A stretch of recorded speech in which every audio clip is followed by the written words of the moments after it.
Cuca, boa noite. Boa noite. Eu queria que você analisasse esse jogo, né? O Atlético com dificuldade até agora, não conseguiu vencer no campeonato, de novo com muitas finalizações na partida. As mudanças na linha defensiva ali, você acha que fez alguma diferença para esse placar de hoje? Como você avalia esse 2-2? Sim, boa noite. Você falou bem, né? Nós estamos finalizando muito durante os jogos, mas não estamos sendo eficazes, né? Estamos pecando, não tendo a calma, a tranquilidade, a qualidade ideal para fazer o resultado. Hoje foram mais de 30, né? E muito claras algumas, né? Que te dariam a tranquilidade para você tocar o jogo adiante, como foi, por exemplo, no meio de semana, né? E nós tivemos o controle do jogo, apesar do Vitória ter feito um bom jogo, um jogo de inteligência, uma parte defensiva, explorando o contra-ataque, né? E você me perguntou da defesa, o Lianco, ele faz falta, ele faz muita falta, é um jogador viril, é um jogador que ataca a bola, ele não corre para trás, ele ataca a bola, ele combate e ele encoraja o próprio time a fazer igual, e ele faz muita falta, né? Nós tomamos o segundo gol porque nós não atacamos a bola, a gente correu para trás, e quando você corre para trás, o adversário corre em cima de você e cresce. E foi assim que a gente tomou o segundo gol, no momento em que você estava pronto para virar a partida.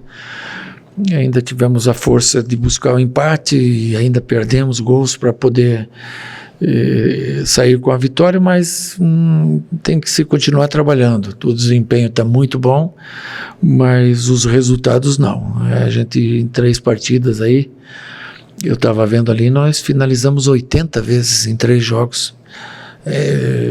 Disparado a equipe que mais finalizou, e fizemos só 3 gols.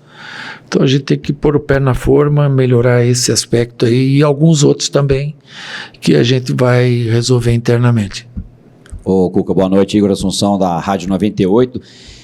Eu queria que você avaliasse o quanto as lesões musculares têm impactado no seu jogo, no jogo do Atlético, né? A gente teve o Palácios, que se machucou 2 vezes, o Júnior Santos 2 vezes, a Arana agora, o Igor Rabelo e o Hulk, que aparentemente ainda não está 100% confiante, nem as faltas que geralmente ele cobra de longa distância, ele está batendo talvez um pouco para se poupar, né? O quanto que isso tem impactado o trabalho e o desempenho do time, especialmente no setor ofensivo? Sim, mas isso não é não é só a gente que tem esse problema, né? É o campeonato inteiro, e a gente sabe que os jogos são de uma entrega total, o jogador tem em média e faz quase 10 quilômetros por jogo, disputando espaço, pulando, sofrendo falta, e vão ter lesões, porque são muitos jogos seguidos. Por isso que sempre se pleiteia um grupo forte, né? E hoje a gente fez todas as mexidas, as armas que a gente podia utilizar conforme imaginamos para esse jogo, a gente fez as mexidas, algumas entraram bem, outras nem tanto, como é normal de acontecer. Agora, quanto a lesões, elas vão acontecer comigo, com os outros times também, porque são seres humanos, né? Então, sujeito a isso. O próprio Júnior Santos, né? Ele teve uma lesão agora porque ele estava treinando depois do treino. Para você ter uma ideia, você não tem como brigar com o jogador. Ele treinou, acabou o treino, ele foi fazer um complemento, por vontade dele querer estar à disposição melhor fisicamente, né, com mais força, e acabou sentindo, mas daqui a pouco já está bom, não é uma lesão grave, e a gente vai poder contar com ele em breve. Vamos esperar. O Arana, ele já vinha com a perna um pouco pesada, a gente já estava preservando ele em alguns treinamentos e jogos também. Vamos ver, fazer o exame. Eu também acredito que não tenha sido uma lesão grave, não. Cuca, Giovana Oliveira da Rádio Transamérica. O Atlético sofreu muito ano passado por conta do elenco curto, quanto a gente viu nos resultados nisso nas 2 competições, nas finais. Você acha que neste ano corre esse mesmo risco do Atlético com esse elenco curto, além das lesões, suspensão, mas também contar com poucas peças ainda no elenco? Quando você tem tantos jogos assim, é bom você ter um elenco maior para você poder rodar bem. E nós vamos fortalecer mais esse elenco. Infelizmente nessa janela não deu, até porque não se tinha tantas opções, é uma janela interna, mas na janela do meio do ano a gente vai dar uma fortalecida no elenco.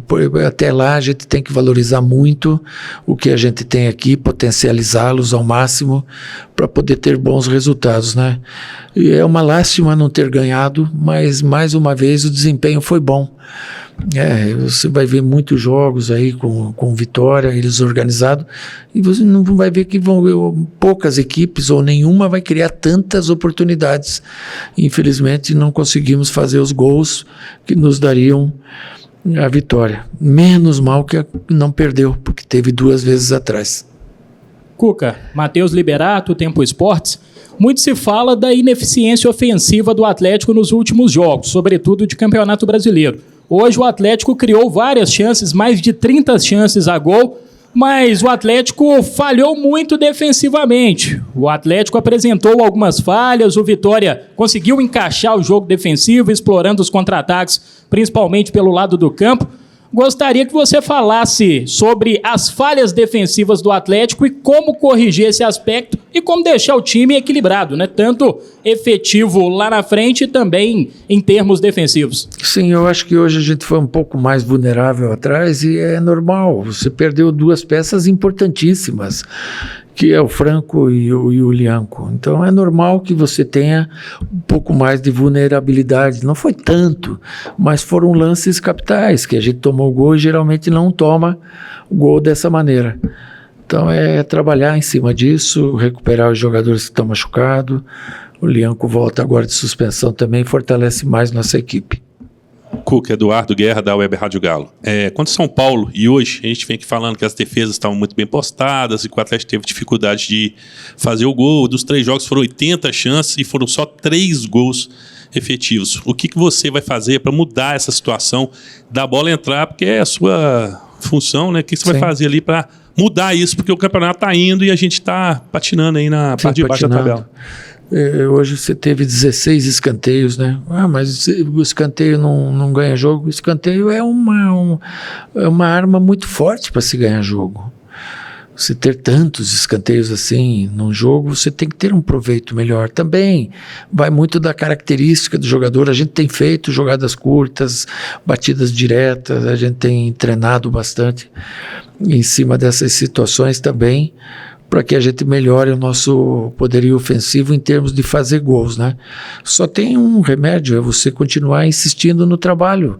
A criação de jogada, ela tá boa, mas a definição não. Então a gente tem que trabalhar mais em cima desse quesito definição, para daí ter os resultados de campo junto com o desempenho que está vindo.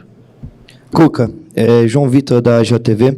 O Galo vem mostrando inconsistência no Brasileiro, apesar de ser apenas 3 jogos, como no empate em casa contra o Vitória. Diante dessa falta de peças novas no elenco, especialmente em setores chaves, como que o senhor avalia a profundidade do grupo para enfrentar a temporada longa e competitiva, né? Querendo ou não, tem Sul-Americana, Copa do Brasil e Brasileiro ainda pela frente. Sim, mas a gente tem que separar, né, as coisas assim. Lógico que a derrota dói, mas o empate dói, tem gosto de derrota, mas você tem que separar as coisas, né? Uma coisa é quando você é dominado amplamente, que você não está tendo soluções dentro do elenco, e a outra é quando você tem o domínio do jogo, como a gente está tendo, teve com o Grêmio, teve com o São Paulo na segunda etapa, muito grande, e teve hoje menos no primeiro tempo e muito mais no segundo tempo. Então a gente tem peças que estão abaixo, né? E não cabe aqui citar nomes, mas nós temos peças que elas são muito importantes para nós e estão abaixo do que elas podem render. E a gente está jogando bem mesmo com essas peças abaixo. A gente tem que potencializar, fazer essas peças renderem mais, com conversas, com estímulos e com prática também nos treinamentos, para que a gente venha vencer. Quarta-feira é um jogo difícil, domingo é outro jogo difícil, mas a gente tem possibilidade de sair com a vitória neles também. Cuca, boa noite. Thiago, do canal Thiago de Araújo. Queria a sua opinião sobre 2 jogadores específicos. Ivan Roman, que entrou hoje, né, no lugar do Lianco. Por que você resolveu escalá-lo no lugar do Vitor Hugo, né, que ele jogou o último jogo? E sobre o Fausto Vera, que já vem jogando bem, né, teve uma bola no travessão no último jogo e ofensivamente vem sendo bem producente, que fez inclusive um gol hoje. Obrigado. O Ivan Roman, nós trabalhamos ele em 2 jogos da categoria de base, sub-20, um com Bahia, em que a gente observou, e o outro com um clássico com o Cruzeiro, que eu também fui ver lá no Sesc, e demos para ele um ritmo de jogo, coisa que hoje o Rômulo não teria. E quando eu testei o Vitor Hugo junto com o Alonso, não foi bom. Então nós demos um passo atrás. O Vitor Hugo não veio para jogar junto com o Alonso, veio para suprir essa necessidade quando a gente não tiver o Alonso, e pusemos aquele que, na nossa opinião, estaria na melhor condição. Não dá para você fazer um comparativo hoje com o titular, que é o Lianco, porque o Lianco, na minha opinião, está entre os melhores do país, né? E tem uma liderança, tem uma imposição muito forte em que o time se acostumou com ele. Então é natural que a gente sinta um pouco nesse quesito no jogo de hoje, mas o Ivan foi relativamente bem, tem tempo para evoluir. Como a gente já falou em outras vezes, ele não veio para ser o titular nesse momento, e sim para ganhar corpo, ganhar cancha, e automaticamente com o tempo se tornar um jogador importantíssimo para nós. E o Fausto Vera, o Fausto treinou, teve alguma melhora nos treinamentos, né? E como eu falei para vocês, eu escalo o time em cima do que eu vejo nos treinamentos, né? E eu tenho o Gabriel Menino, eu tenho o Patrick, tenho o Fausto Vera, tenho o Alan Franco e tenho o Rubens. Geralmente eu uso 2 desses, às vezes eu uso um só. E eles sabem que eles disputam a posição entre eles, e quem tiver melhor vai jogar, e o jogador é fiscal. Eles sabem que a gente tem coerência e vai pôr sempre aquele que tiver num melhor momento, e vai usar todo mundo, porque são 70 jogos ao longo do ano e você vai rodar. Vai jogar uma partida uma partida outra, e não vai ter uma explicação do porquê disso, sim por uma necessidade até fisiológica que se tem de preservar o jogador para não ter lesão.